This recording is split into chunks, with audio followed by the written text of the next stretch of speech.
우리 몸의 거의 전체에는 눈에 띄지 않더라도 털로 덮여 있습니다. 심지어 배꼽에도 털이 자라요. 배꼽털의 목적은 먼지를 잡는 거예요. 확인해보세요. 사람의 머리카락 한 올은 100g의 무게를 지탱할 수 있어요. 캔디바 2개의 무게와 맞먹죠. 머리카락 색깔은 유전자로 쉽게 설명할 수 있습니다. 자연적으로 붉은 머리카락을 가진 사람은 전체 인구의 2%를 넘지 않습니다. 그 다음으로는 금발, 다양한 갈색이 그 뒤를 잇습니다. 대부분은 매우 짙은 갈색을 포함한 검은 머리카락이죠. 내 머리카락은 특정 길이에서 성장이 멈출 수 있습니다.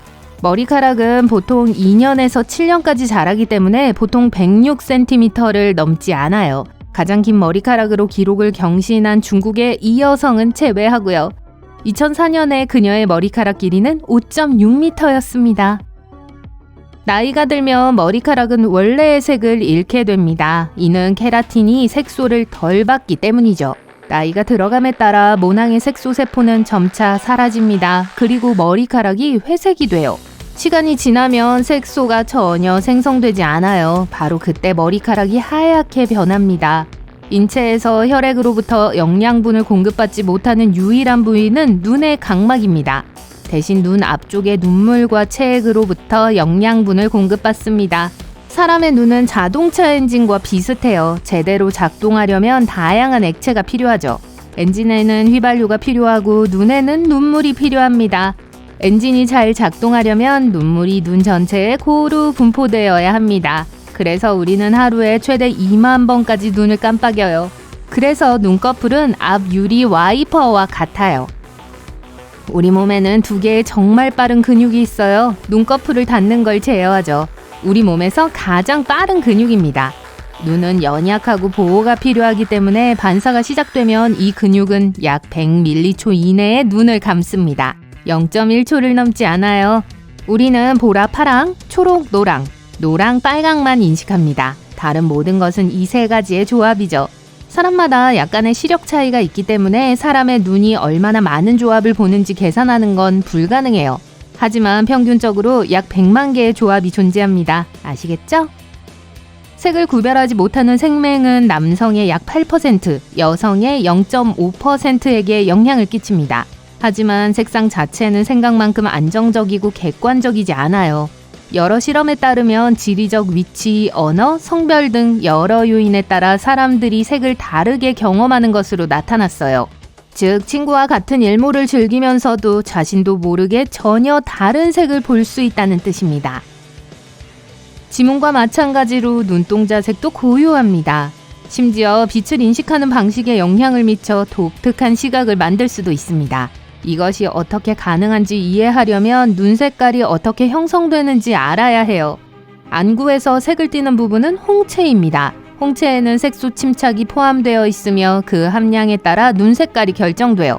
사람마다 색소 침착의 양은 조금씩 다릅니다. 그렇기 때문에 눈동자 색이 완전히 같은 두 사람은 없어요. 신체의 3가지 특정 유전자가 멜라닌 수치를 담당하고 색소 침착을 결정합니다. 파란색과 녹색 눈을 가진 사람은 홍채에 멜라닌이 적어요. 그리고 멜라닌이 많은 사람은 갈색이나 헤이즐넛색과 같이 눈동자 색이 더 어둡습니다. 일부 드문 사람들은 아름답고 짙은 검은 눈을 가지고 있지만 이것은 멜라닌이 풍부하기 때문에 발생하는 착시 현상일 뿐이에요. 순수한 검은 홍채는 자연에 존재하지 않아요. 이 눈은 매우 어둡게 보이지만 실제로는 짙은 갈색이에요.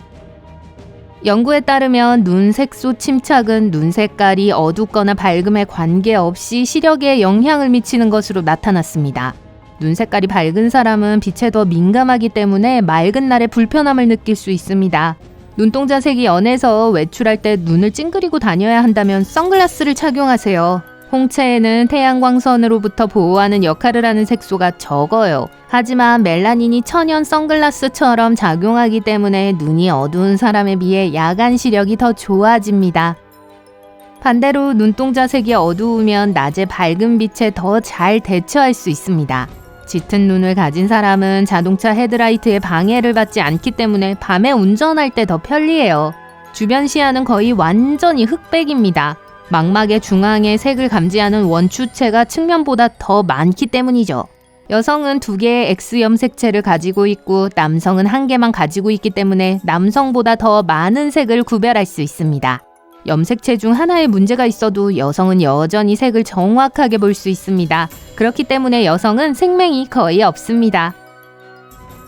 눈이 빨갛게 나온 사진이 적어도 몇 장 있을 거예요. 카메라 플래시가 터지면 우리 눈은 이러한 빛의 유입에 대비하지 못해요. 동공은 계속 확장되어 있기 때문에 빛이 맥락막의 붉은 혈관에서 반사돼요. 맥락막은 망막에 영양을 공급하는 눈 뒤쪽의 조직층입니다.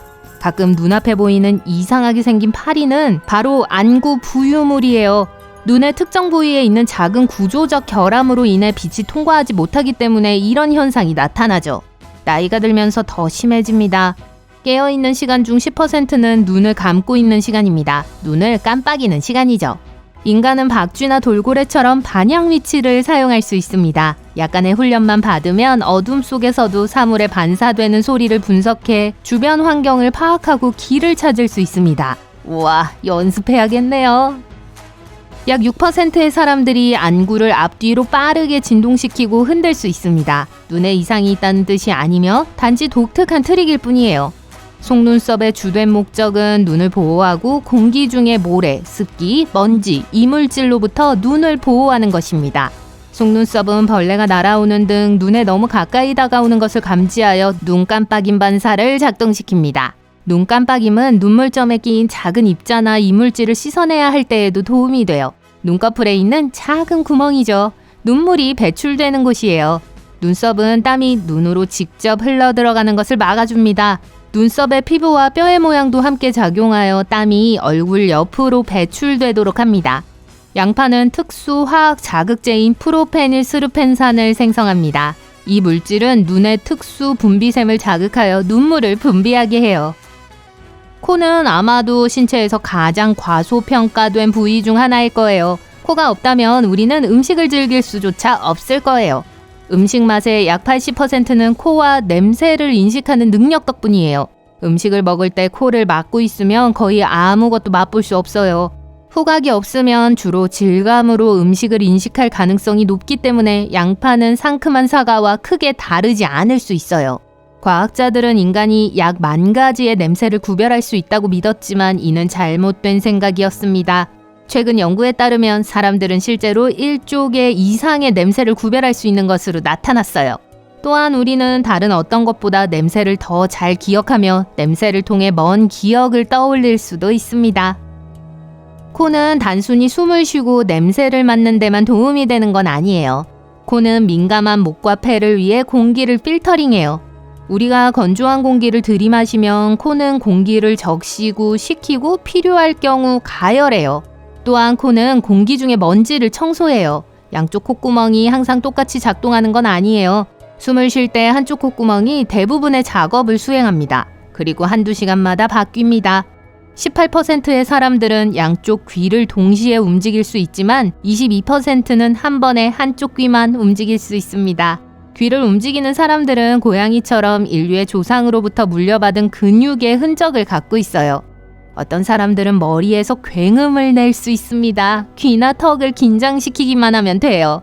귀에는 작은 근육이 있습니다. 이 근육은 우리가 씹을 때 큰 소리를 감소시킵니다. 하지만 어떤 사람들은 이 근육을 움직일 수 있으며 이로 인해 소리가 들려요. 치아는 신체에서 스스로 치유할 수 없는 유일한 부위입니다.